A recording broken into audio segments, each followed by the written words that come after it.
कुठूनच आहे. मग आता डिसेंबरची 7 तारीख चालू आहे आणि या आपण शेतात आलो आहे. गेल्यावर किती पराठी हिरवीगार दिसत आहे आणि काही शेंड्यांवर पाती पण दिसत आहे आपल्याला. मी येऊन जाईन आता पाणी झालं समजा बंद करतो चाललं जाऊ घराकडे. आणि पराठी मी अशी पाहिली नाही, 2 वर्ष झाली सोयाबीन होती कारण पाहिली नाही मी अशी पराठी.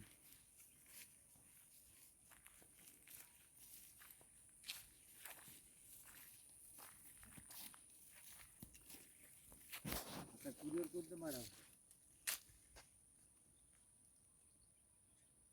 हां नमस्कार, मी अतुल काळे बोलत आहे, युवल जैविक संस्कृतम म्हणून.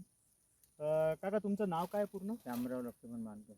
शामराव लक्ष्मणराव मानकर. कोणत्या गावातून बोलत आहे तुम्ही? शेगाव कोण. शेगाव कुंड, हिंगणघाट तहसील. रंगणगाव. तर हे शेगाव कुंड मधलं गाव आहे.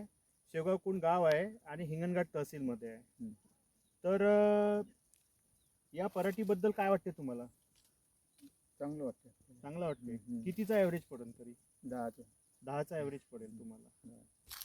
4 2 6 तिकडे मग 7 8 9 10 11 12 13 14 15 16 17 18 19 20 21 22 23 24 25 26 27 28 29 30 31 32 33 बोंड आहे. पात्या अलग आहे. 34 34 बोंड आता हल्ली आहेत तिसऱ्या वेचावर. एका झाडाला कुठे कुठे 35 आहे. 35 एक चांगला माल आहे. या झाडाला किती आहे? ह्या झाडाला 20च आहे. 20च आहे. 20 काय?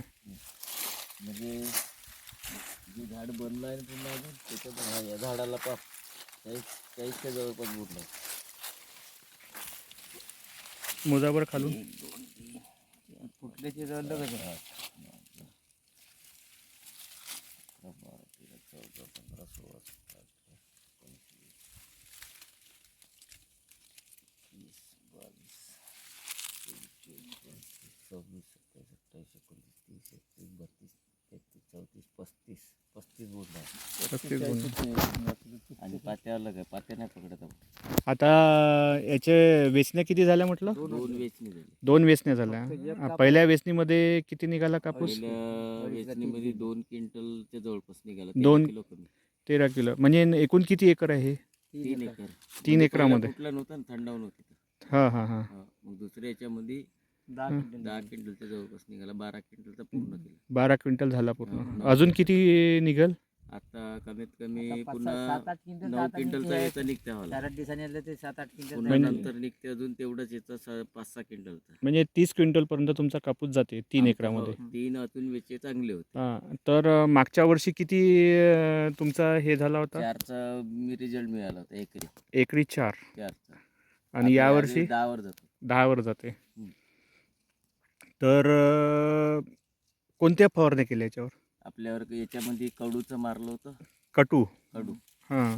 कटू किती फवारण्या झाल्या कटूच्या? कटूचे 3 फवारणी झाली. 3 फवारण्या. का फायदा झाला त्याचा कटूचा? कटूपासून पूर्ण कीटकनाशक नाहीशी झाले.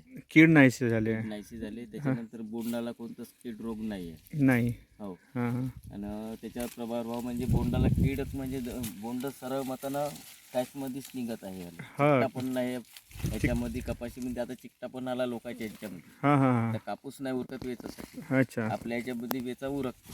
अच्छा अच्छा. हा फायदा एक आहे. हां हां. आणि मजुरी पुन्हा त्यांचीवाली जास्त वाढवली. हां हां. आपलीवाली याच्यामध्ये तेवढीच चालू आहे म्हणते. म्हणजे ओके. 180 रुपये. 180 रुपये. आता 200वर नेली त्यांनी. कापूस नाही उरकत म्हणून. हां हां हां. आपण म्हटलं 180 देऊ बा. अच्छा अच्छा. असं त्यांच्यावर विचार केला. आणि याच्यामध्ये दुसरे औषधं कोणते मारले तुम्ही? त्याच्यामध्ये फक्त एक याच्यामध्ये अळीचं मारलं होतं. हां हां. म्हणजे हे ऑर्गॅनिकचे कोणते मारले? ऑर्गॅनिक मधलं आपण ते 2-3 रंगाचे मारले. त्रिदेव 1 त्रिदेव 1, आणि त्रिदेव 2. त्रिदेव 2 अच्छा. आणि एक कटू. कटू मारले. या भरोशावर तुमची पराठी आहे. पराठी आहे. म्हणजे तुम्हाला रिझल्ट कसे वाटत आहे? Result 1 number. पराठीच आम्हाला रिझल्ट दाखवत आहे ना. अच्छा अच्छा अच्छा. ठीक आहे. आता पाणी दिलाय का तुम्ही? आता एक पाणी दुसरं पाणी आहे. आता पाणी नाही द्यायचं. आता हे भराई झाली पूर्ण याची फुल. हां हां. आता हे आपल्या याच्यावरच कपाशी निघते. अच्छा अच्छा. 2 पाण्यामध्ये फवारणी पूर्ण.